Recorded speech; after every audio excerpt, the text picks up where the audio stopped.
السلام عليكم ورحمة الله وبركاته. نحمده ونصلي على رسوله الكريم. أما بعد فقد قال الله تعالى في القرآن العظيم وفي الفرقان المجيد بعد أعوذ بالله من الشيطان الرجيم بفضل بسم الله الرحمن الرحيم. إنا أنزلناه في ليلة القدر وما أدراك ما ليلة القدر ليلة القدر خير من ألف شهر. صدق الله مولانا العظيم. புகழும் புகழ்ச்சியும் ஏகேவனாகிய அல்லாஹ்விற்கே உரித்தாகட்டுமாக. அவனுடைய சலாமும் சமாதானமும் கண்மணி நாயகம் ரசூலுல்லாஹி ஸல்லல்லாஹு அலைஹி வஸல்லம் அன்னவர்களின் மீதும் அன்னவர்களின் அடிச்சுவற்றினை பின்பற்றி வாழ்ந்து மறைந்த உத்தம சத்திய சஹாபாக்கள், தாபிஈன்கள், தாபிஈன்கள், நாதாக்கள், ஷுஹதாக்கள், சாலிஹீன்கள் இன்னும் நம் அனைவர் மீதும் என்றென்றும் நின்று நிலவட்டுமாக. ஆமீன். கண்ணியத்திற்குரியவர்களே, அல்லாஹ் சுப்ஹானஹு வ தஆலாவுடைய மகத்தான கிருபையினால் 27ஆம் தராவினுடைய தொழுகையை தொழுதுவிட்டு குர்ஆனை முடித்துவிட்டு இங்கு அமரக்கூடிய தௌஃபீக்கினை கொடுத்திருக்கின்றான். அல்ஹம்துலில்லாஹ். அல்லாஹ் சுப்ஹானஹு வ தஆலா இந்த ரமதானுடைய சிறப்புகளை பற்றி நிறைய விஷயங்களை சொல்லி காட்டுகிறான். அதிலும் குறிப்பாக இந்த குர்ஆனை நான் எந்த இரவில் இறக்கி வைத்தோம் என்பதை சொல்லும் பொழுது இன்னா அன்ஸல்னாஹு ஃபீ லைலத்தில் கத்ர், கண்ணியமிக்க ஒரு இரவு. எந்த இரவு? லைலத்துல் கத்ர் என்ற இரவில் நாம் இந்த குர்ஆனை இறக்கி வைத்தோம் என்று சொல்லி காட்டுகிறான். அந்த இரவு எந்த அளவிற்கு சிறப்பானது என்று சொன்னால் லைலத்துல் கத்ரி கைரும் மின் அல்ஃபி ஷஹர், 1000 மாதங்களை விட சிறந்தது என்பதாக அல்லாஹ் சொல்லி காட்டுகிறான். நபி ஸல்லல்லாஹு அலைஹி வஸல்லம் அவர்களும் கூட ரமலானில் வைக்கக்கூடிய அந்த நோன்பை பற்றியும் ரமலானில் இருக்கக்கூடிய சிறப்பான இந்த இரவை பற்றியும் சொல்லி இருக்கிறார்கள். அபூ ஹுரைரா রাদিয়াল্লাহு அன்ஹு அவர்கள் அறிவிக்கக்கூடிய ஒரு ஹதீஸ், நபி அவர்கள் சொன்னார்கள், மன் ஸாம ரமலான ஈமான வ இஹ்திஸாபா, யார் ஈமானோடு நன்மை எதிர்பார்த்த வண்ணம் இந்த ரமலானுடைய மாதத்தில் நோன்பு நோற்பாரோ உஃபிர லஹு மா தகத்தம மின் தம்பிஹி, அவர் முன்னால் செய்த பாவங்கள் அனைத்தும் மன்னிக்கப்பட்டு விடும் என்பதாக சொல்லி இருக்கிறார்கள்.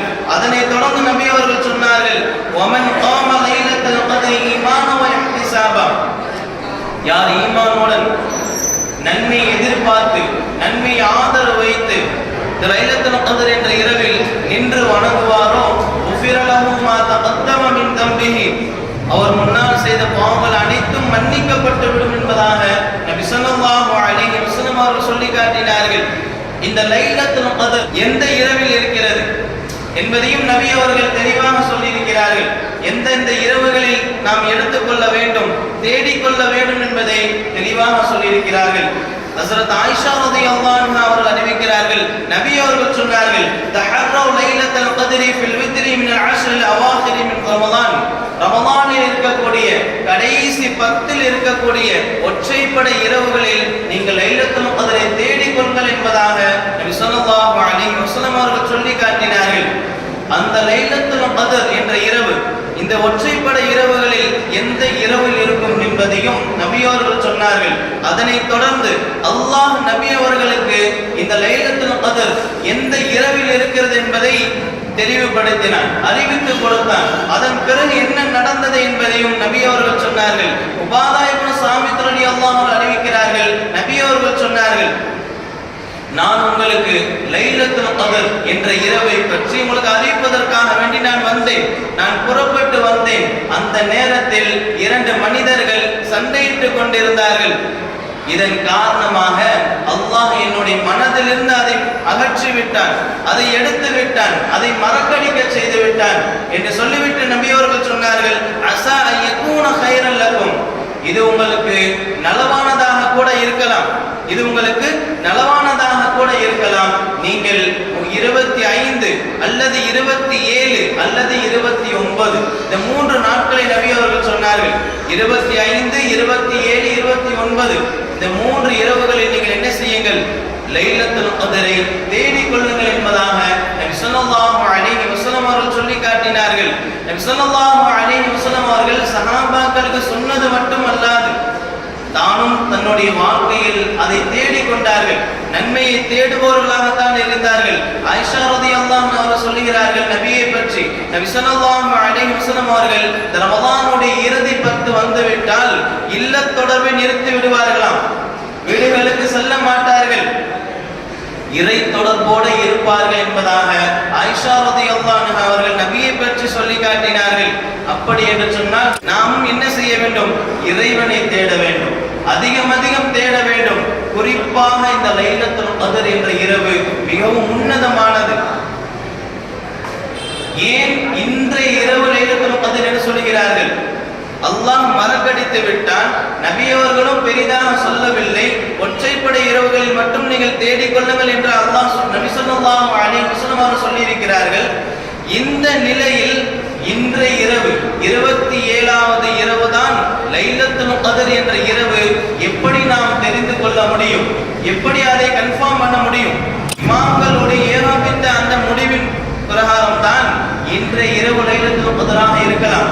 சஹாபாக்களும் என்ன சொல்லி இருக்கிறார்கள்? இன்றைய இரவு லைலத்துல் கத்ருடைய இரவாக இருக்கலாம் என்று சொல்லி இருக்கிறார்கள். குறிப்பாக இப்னு அப்பாஸ் ரலியல்லாஹு அன்ஹு, ஹஸ்ரத் இப்னு அப்பாஸ் ரலியல்லாஹு அவர்களுக்கு நபி ஸல்லல்லாஹு அலைஹி வஸல்லம் அவர்கள் இல்மை அதிகப்படுத்துவதற்கு அல்லாஹ்விடத்தில் துஆ செய்திருக்கிறார்கள். இப்னு அப்பாஸ் ரலியல்லாஹு அவர்களுக்கு தஃப்சீர் கலை வல்லுனர், முதன்மையானவர் என்று சொன்னால் ஹஸ்ரத் இப்னு அப்பாஸ் ரலியல்லாஹு அவர்கள் தான். ஹஸ்ரத் உமர் ரலியல்லாஹு அவர்கள் சஹாபாக்களை ஒன்றிணைத்து கேட்கிறார்கள், லைலத்துல் கத்ர் இரவு எப்போது என்று கேட்கிறார்கள். சஹாபாக்கள் எல்லாம் சொன்னார்கள், இறுதி பதிவில் இருக்கிறது, இறுதி 10 இருக்கிறது என்பதாக சொல்லி நிறுத்தி கொண்டார்கள். இதனை அடுத்து இப்னு அப்பாஸ் ரலியல்லாஹு அன்ஹு சொல்கிறார்கள், எனக்கு அந்த இரவு தெரியும் என்பதாக உமர் ரலியல்லாஹு இடத்தில் சொல்லும் பொழுது உமர் ரலியல்லாஹு அவர்கள் கேட்கிறார்கள், எந்த இரவு என்பதாக. அதற்கு இப்னு அப்பாஸ் ரலியல்லாஹு அன்ஹு சொல்கிறார்கள், இந்த 27வது இரவு தான் லைலத்துல் கத்ர் என்று. இதனை அடுத்து உமர் ரலியல்லாஹு அன்ஹு சொல்கிறார்கள், எதன் அடிப்படையில் இதை நீங்க சொல்லுகிறீர்கள், இதுக்கு என்ன ஆதாரம் என்பதாக உமர் ரலியல்லாஹு அவர்கள் இப்னு அப்பாஸ் ரலியல்லாஹு இடத்தில் கேட்கும் பொழுது இப்னு அப்பாஸ் ரலியல்லாஹு அவர்கள் சிறந்த முறையில் சொல்லி காட்டினார்கள். அல்லாஹ் படைத்த வானமும் 7, அல்லாஹ் படைத்த பூமி 7, வாரத்தில் இருக்கக்கூடிய நாட்களும் அல்லாஹ் 7 நாட்களாகத்தான் படைத்திருக்கின்றான். அதனை தொடர்ந்து மனிதனை 7 மூல பொருட்களினால் படைத்திருக்கின்றான். அதனை தொடர்ந்து சஜ்தாவுடைய உறுப்புகள் 7 என்பதாக இப்னு அப்பாஸ் ரலியல்லாஹு அன்ஹு சொல்கிறார்கள். 7 உறுப்பு சஜ்தாவுடைய உறுப்பு. அதனை தொடர்ந்து சொன்னார்கள், தவாஃபும் ஹஜ்ஜில் செய்கின்ற அந்த தவாஃபும் கல் எறிதலும் 7 தான். இதனுடைய அடிப்படையில் தான் நான் இதை சொல்கிறேன், இதன் அடிப்படையில் தான் நான் உறுதி எடுத்து சொல்கிறேன் என்பதாக இப்னு அப்பாஸ் ரலியல்லாஹு அவர்கள் சொல்லும் பொழுது உமர் ரலியல்லாஹு அவர்கள் ஏற்றுக்கொண்டார்கள். இப்படி இப்னு அப்பாஸ் ரலியல்லாஹு அவர்கள் ஏகோபித்த அந்த முடிவு தான் இன்று வரைக்கும், இமாம்கள் வரைக்கும் இன்றைய தினம் என்ன இரவாக இருக்கலாம், லைலத்துல் கத்ருடைய இரவாக இருக்கலாம் என்பதாக இமாம்கள் எல்லாம் ஏகோபித்த ஒரு முடிவாக இருக்கிறது. அந்த வகையில் தான் இன்றைய இரவு லைலத்துல் கத்ர் இரவாக இருக்கலாம். கண்டிப்பாக இருக்கும் என்று சொல்ல முடியாது. நாம் ஒற்றைப்படை இரவுகளில் அதை தேடிக்கொள்ள வேண்டும். அந்த ஒற்றைப்படை இரவுகளில் நின்று வணங்க வேண்டும். அப்படி நின்று வணங்கினால் நபியவர்கள் சொன்னது போல நாம் செய்த முன் பாவங்கள் அனைத்தும் மன்னிக்கப்பட்டுவிடும். அப்படி ஒரு கால் இந்த லைலத்துல் கத்ரை நாம் அடைந்து விட்டால் என்ன செய்ய வேண்டும்? ஆயிஷா ரலியல்லாஹு அன்ஹா அவர்கள் கேட்கிறார்கள் நபியிடத்தில், யா ரசூலல்லாஹ், நான் இந்த லைலத்துல் கத்ருடைய இரவை நான் அறிந்து கொண்டால், நான் அதை அடைந்து கொண்டால் என்ன செய்ய வேண்டும் என்பதாக நபியிடத்தில் கேட்கும் பொழுது நபி ஸல்லல்லாஹு அலைஹி வஸல்லம் அவர்கள் துஆவை சொல்லி தருகிறார்கள். அல்லாஹும்ம இன்னக அஃபுவுன் துஹிப்புல் அஃவ ஃபஅஃபு அன்னி. யா அல்லாஹ், நீ மன்னிக்க கூடியவன், மன்னிப்பை விரும்புகின்றவன், என்னை மன்னித்து விடு என்ற ஒரு சிறிய துஆவை ஆயிஷா ரலியல்லாஹு அன்ஹா அவர்களுக்கு நபி ஸல்லல்லாஹு அலைஹி வஸல்லம் அவர்கள் கற்றுக் கொடுத்தார்கள். இந்த லைலத்துல் கத்ருடைய இரவை நாம் அடைந்தால் இந்த துஆவை ஓத வேண்டும் என்பதை நபி அவர்கள் சொல்லி தந்தார்கள். நபி ஸல்லல்லாஹு அலைஹி வஸல்லம் அவர்கள் துஆவிற்கு மிகப்பெரிய ஒரு முக்கியத்துவம் கொடுத்திருக்கிறார்கள். நபி அவர்கள் சொன்னக்கூடிய வார்த்தை அத்-துஆ முகுல் இபாதா, இபாதத்துடைய மூளை எது தெரியுமா? துஆ என்பதாக நபி ஸல்லல்லாஹு அலைஹி வஸல்லம் அவர்கள் சொல்லி காட்டினார்கள். இந்த லைலத்துல் கத்ருடைய சிறப்பு 83 ஆண்டு காலம், 83 ஆண்டு காலம் நமக்கு செய்கின்ற நன்மை நமக்கு கிடைக்கும். அப்படி என்று சொன்னால் நபி அவர்களே அதை தேடி இருக்கிறார்கள் என்று சொன்னால் நாமும் அதை தேடுபவர்களாகத்தான் நாம் இருக்க வேண்டும். குறிப்பாக இந்த இரவு என்ன இறக்கப்பட்டது? அல் குர்ஆன். இந்த குர்ஆனை இன்றோடு முடிக்கப்பட்டிருக்கிறது. ரமலானோடு நாம் முடித்துக் கொள்ளக்கூடாது. குர்ஆனை நாம் அதிகம் ஓத வேண்டும். குர்ஆன் என்பது அல்லாஹ்வுடைய பேச்சு, அல்லாஹ்வுடைய கலாம். குர்ஆனை ஓதுவது மட்டும் காணாது, குர்ஆனை ஆராய்ச்சி செய்ய வேண்டும். அல்லாஹ் சுப்ஹானஹு வ தஆலா தன்னுடைய பரிசுத்த வேதத்தில் சொல்லி காட்டுகிறான், அஃபலா யததப்பரூனல் குர்ஆன அம் அலா குலூபின் அக்ஃபாலுஹா. அவர்கள் இந்த குர்ஆனை ஆராய்ந்து பார்க்க வேண்டாமா? அவருடைய இதயம், அவருடைய இருதயம் எல்லாம் பூட்டப்பட்டிருக்கிறதா என்று அல்லாஹ் கேட்கிறான். நாம் ஆராய்ச்சி செய்ய வேண்டும். ஒரு முஸ்லிம் குர்ஆனுக்கு செய்ய வேண்டிய கடமைகள் 8 இருக்கிறது என்பதாக அறிஞர்கள் சொல்லி காட்டுகிறார்கள். 8 விஷயமும் நாம் கடைபிடிக்க வேண்டும். 8 விஷயமும் நம்முடைய வாழ்க்கையில் இருக்க வேண்டும். முதலாவது விஷயம் என்னவென்று சொன்னால் குர்ஆனை ஈமான் கொள்ள வேண்டும். குர்ஆனில் இருக்கக்கூடிய ஒவ்வொரு வசனத்தின் மீது உறுதியான நம்பிக்கை இருக்க வேண்டும். காரணம், ஒவ்வொரு வரியும் ஒவ்வொரு வார்த்தையும் அல்லாஹ்வுடைய பேச்சு. இரண்டாவதாக தஜ்வீதோடு குர்ஆனை ஓத வேண்டும். தஜ்வீத் என்ற முறைப்படி இல்லாமல் இருக்கிறது தான் மிகப்பெரிய ஒரு வேதனைக்குரிய ஒரு விஷயம். காரணம், நாம் எழுத்து உச்சரிப்பு இல்லாமல் நாம் குர்ஆனை ஓதினோம் என்று சொன்னால் குர்ஆனுடைய அர்த்தங்கள் மாறிவிடும். குர்ஆனுடைய அர்த்தங்கள் மாறிவிடும். இன்று ஓதப்பட்ட இறை வசனங்களில் ஒன்று சூரத்துல் ஃபலக். இந்த அத்தியாயத்தில் 2வது வசனமாக இருக்கக்கூடிய மின் ஷர்ரி மா ஃபலக். ஃபலக் என்ற வார்த்தை படைத்தான் என்ற அர்த்தம். ஃபலக் என்ற வார்த்தை அந்த ஹா என்ற அந்த உச்சரிப்போடு நாம் சொல்லும் போதுதான் படைத்தான் என்று வரும். அப்படி இல்லாமல் ஹலக் என்று சொல்லிவிட்டோம் என்று சொன்னால் சிறைத்தான் என்று வந்துவிடும். ஒரு சின்ன டிஃபரண்ட் தான். ஆனா என்ன ஆயிருது, அந்த எழுத்து அந்த அர்த்தமே மாறி போய் விடுகிறது. ஹலக் என்ற அந்த வார்த்தைக்கும் ஹலக் என்ற அந்த வார்த்தைக்கும் பெரிய வித்தியாசம் கிடையாது. ஆனால் அர்த்தத்தில் மிகப்பெரிய ஒரு வித்தியாசம். அல்லாஹ் படைப்பவன், அல்லாஹ் தான் படைத்தவன் என்று சொல்லக்கூடிய இடத்தில் அல்லாஹ் சிறைத்தான் என்று சொன்னால் எப்படி அதுவும் ஏற்றுக்கொள்ள முடியும்? இந்த நிலையில் என்ன ஆகிவிடும் என்று சொன்னால் அது பாவமாக மாறிவிடும். பொதுவாகவே சில விஷயங்கள் இருக்கிறது. அந்த விஷயங்களை நாம் தெரிந்து செய்தாலும் தெரியாமல் செய்தாலும் குற்றம் தான். அந்த வகையில் நாம் குர்ஆனை தெரியாமல் தான் ஓதிவிட்டேன், எனக்கு பெரிதாக ஓத தெரியாது, எனக்கு சரியான முறையில் தஜ்வீதுடன் ஓத தெரியாது, உச்சரிப்போடு ஓத தெரியாது என்று சொல்லி நாம் சரியான முறையில் ஓதவில்லை என்று சொன்னால் பாவம்தான், குற்றம்தான். ஓதாமல் விடுவதும் பாவம்தான். ஓதுகின்ற நிலையில் உச்சரிப்போடு இல்லாமல் ஓதுவதும் மிகப்பெரிய ஒரு பாவம்தான். அந்த வகையில் அல்லாஹ் நம்மை பாதுகாக்க வேண்டும். மூன்றாவது, குர்ஆனை மனனம் செய்ய வேண்டும். நபி ஸல்லல்லாஹு அலைஹி வஸல்லம் அவர்கள் சொல்லி காட்டினார்கள், யாருடைய உள்ளத்தில் குர்ஆனுடைய ஒரு சிறு பகுதி கூட இல்லையோ அவருடைய உள்ளம் ஒரு பாழடைந்த வீடு போன்று என்பதாக நபி அவர்கள் சொல்லி இருக்கிறார்கள். நாம் குர்ஆனை முழுவதும் மனனமாக்காவிட்டாலும் அதற்கான சூழ்நிலை ஏற்படாவிட்டாலும் நாம் சிறிதளவாவது குர்ஆனை மனனம் செய்திருக்க வேண்டும். இது நாம் குர்ஆனுக்கு செய்கின்ற கடமை. நான்காவது, குர்ஆனை அதிகம் ஓத வேண்டும். ரமலானுடைய மாதம் மட்டும்தான் நமக்கு ஓதக்கூடிய மாதம் கிடையாது. எல்லா மாதமும் எல்லா நேரத்திலும் நாம் இந்த குர்ஆனை ஓதிக்கொண்டே இருக்க வேண்டும். குர்ஆனை நாம் எந்த அளவிற்கு ஓதுகிறோமோ அந்த அளவிற்கு நாளை மறுமையில் நமக்காக வேண்டி ஷஃபாஅத் செய்யும். அந்த வகையில் குர்ஆனை நாம் அதிகம் ஓத வேண்டும். ஐந்தாவது, குர்ஆனுடைய விளக்கங்கள், குர்ஆனுடைய அர்த்தங்களை எல்லாம் நாம் தெரிந்து கொள்ள வேண்டும். குர்ஆனுடைய அர்த்தங்களை தர்ஜுமத்துல் குர்ஆனை எடுத்து பார்க்க வேண்டும். ஒவ்வொரு வார்த்தையிலும் அல்லாஹ் என்ன சொல்லி இருக்கிறார், எவ்வளவு வார்த்தைகளை சொல்லி இருக்கின்றார். குர்ஆனை நாம் திறந்து பார்த்தோம் என்று சொன்னால் தான் தெரியும்.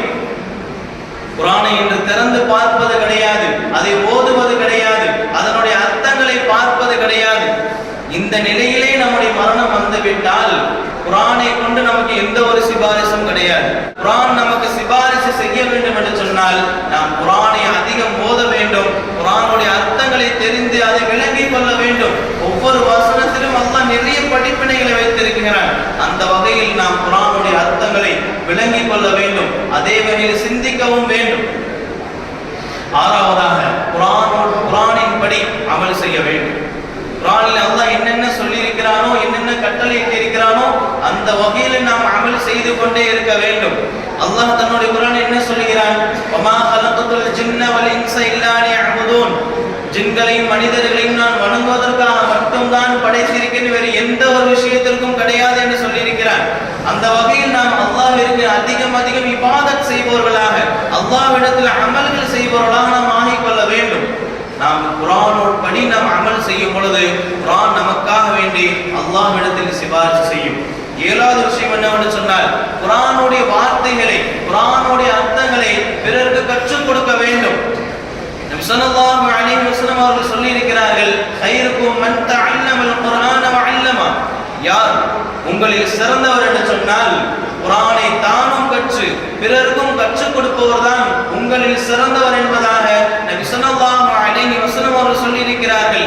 அந்த வகையில் குர்ஆனை நாம் ஓத வேண்டும், நாமும் கற்றுக்கொள்ள வேண்டும், அதே சமயத்தில் பிறருக்கும் அதை கற்றுக் கொடுக்க வேண்டும். அப்படி செய்தால் தான் குர்ஆன் நமக்கு சிபாரிசு செய்யும். எட்டாவதாக குர்ஆனுக்கு நாம் கண்ணியம் செலுத்த வேண்டும். குர்ஆனை நல்ல முறையில் ஒரு உயர்வான நிலையில் தான் நாம் வைத்திருக்க வேண்டும். கையில சாதாரணமா பிடிச்சிட்டு போக கூடாது. குர்ஆன்ங்கிறது சாதாரண ஒரு விஷயம் கிடையாது. நான் முன்னாடி சொன்னது போல குர்ஆனுடைய ஒவ்வொரு வார்த்தையும் ஒவ்வொரு எழுத்தும் அல்லாஹ்வுடைய பேச்சு, அல்லாஹ்வுடைய கலாம். அதை நாம் எந்த அளவிற்கு கண்ணியம் செலுத்த வேண்டுமோ, எந்த அளவிற்கு ரெஸ்பான்ஸோட அந்த குர்ஆனை நாம் வச்சுக்கணும்.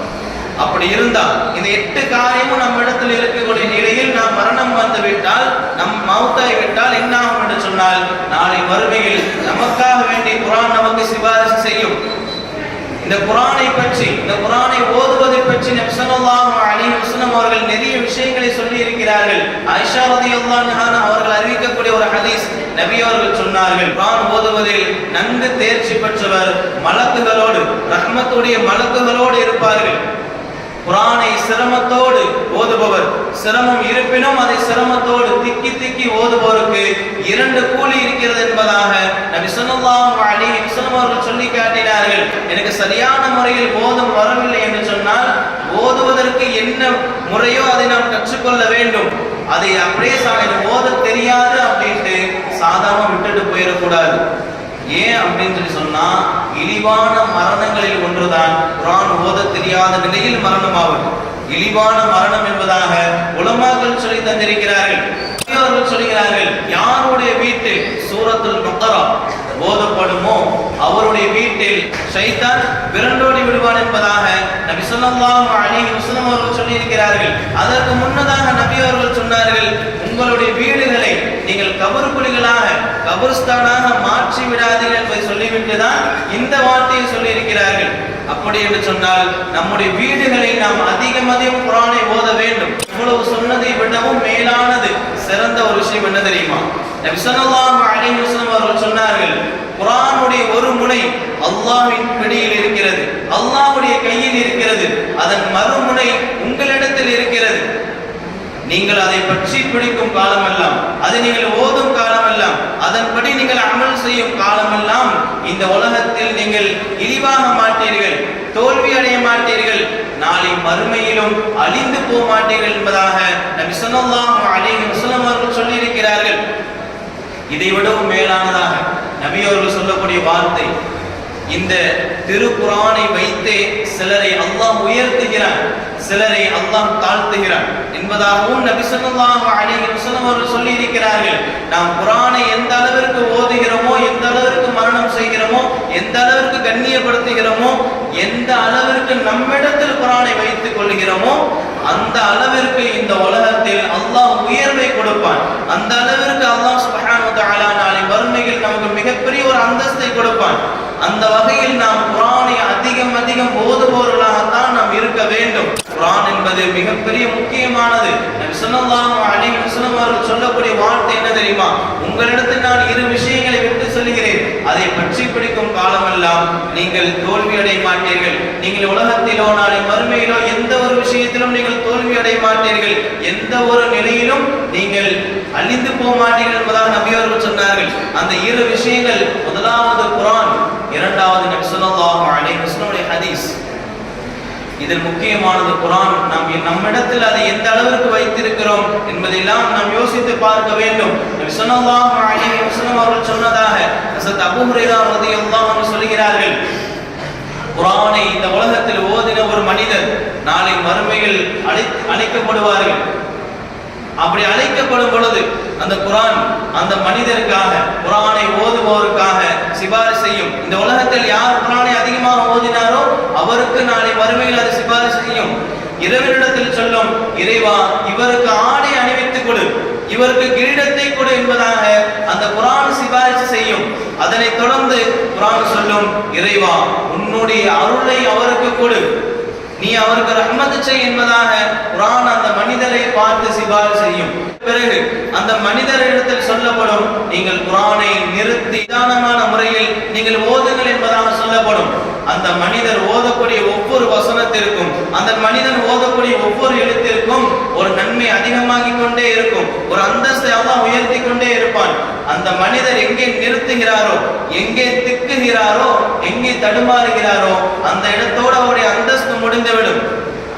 ஒவ்வொரு வார்த்தைக்கும் ஒவ்வொரு எழுத்திற்கும் அல்லாஹ் அந்தஸ்தை கொடுக்கிறான் என்று சொன்னால், இது யாருக்கு என்று சொன்னால் குர்ஆனை மனனம் செய்த ஹாஃபில்களுக்கு, குர்ஆனை மனனம் செய்த ஹாஃபில்களுக்கு தான் இந்த ஒரு அந்தஸ்து. குர்ஆனை இந்த உலகத்தில் அதிகமாக ஓதுவோருக்கு குர்ஆன் சிபாரிசு செய்யும்.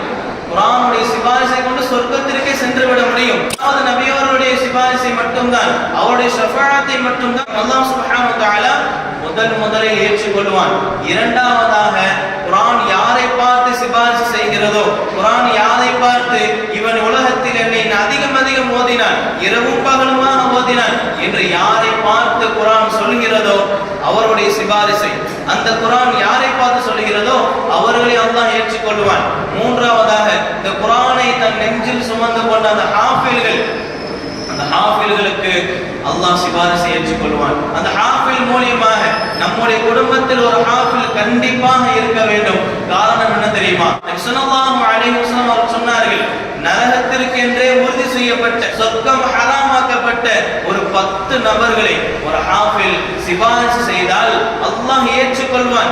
10 நபர்களை அந்த ஹாஃபில் மூலம் சொர்க்கத்திற்கு செல்ல முடியும். 10 நபர்கள். அப்படி என்று சொன்னால் நம்முடைய குடும்பங்களில் ஒரு ஹாஃபில் இருந்தால் அவரை வைத்து, அவருடைய அந்த அந்தஸ்தை வைத்து, அவர் ஓதுகின்ற, அவர் மனனம் செய்த அந்த குர்ஆனை வைத்து நமக்கும் சொர்க்கம் கிடைக்கும். நாம் குர்ஆனை ஓதுபவர்களாக, குர்ஆனை மனனம் செய்பவர்களாக தான் நாம் இருக்க வேண்டும். வல்லர் ரஹ்மான் தௌஃபீக் செய்வானாக. லைலத்துல் கத்ர் என்ற இரவை அடையக்கூடிய பாக்கியத்தை கொடுப்பானாக. அந்த லைலத்துல் கத்ர் அந்த இரவில் அதிகம் அமல் செய்யக்கூடிய தௌஃபீக்கினை, அந்த நல்ல நசீபினை நம் அனைவருக்கும் தந்தர் புரிவானாக.